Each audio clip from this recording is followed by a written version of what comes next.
पक्की दोस्तियों का आईना इतना नाजुक होता जाता था कि ज़रा सी बात से उसमें बाल आ जाता था और कभी कभी वो उम्र भर नहीं जा पाता था।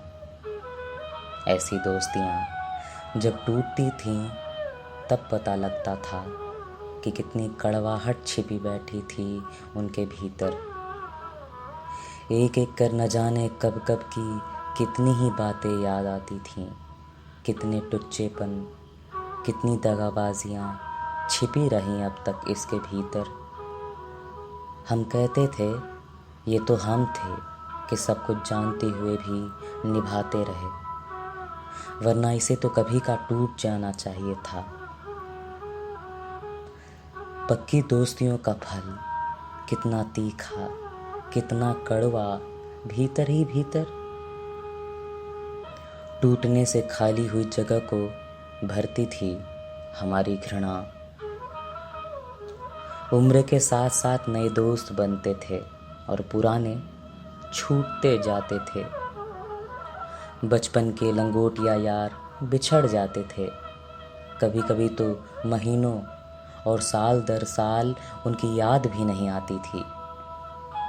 साल चौमासे या बरसों बाद उनमें से कोई अचानक मिल जाता था। कसकर एक दूसरे को कुछ पलों को भींच लेते थे हम।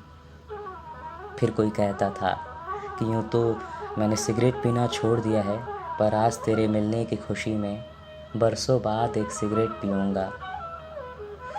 दोनों सिगरेट जलाते थे, अतीत के ढेर सारे किस्सों को दोहराते थे जो शायद दोनों को ही याद थे।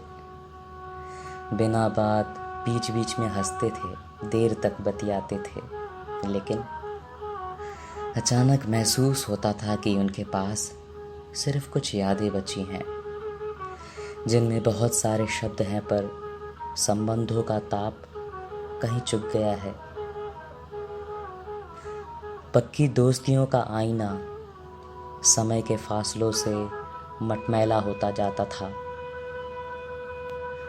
रात दिन साथ रहकर भी जिनसे कभी मन नहीं भरा, बातें जो कभी ख़त्म होने का नाम ही नहीं लेती थीं, बरसों बाद उन्हीं से मिलकर लगता था कि जैसे अब करने को कोई बात ही नहीं बची।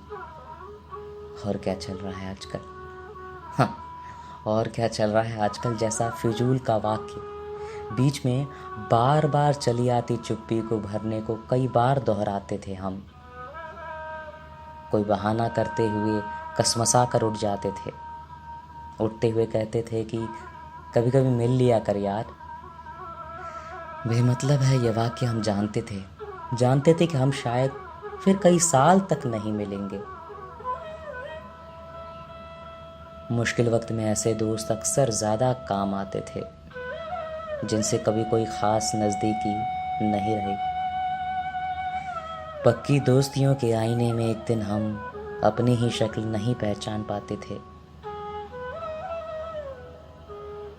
पक्की दोस्तियों के आईने में एक दिन हम अपनी ही शक्ल नहीं पहचान पाते थे।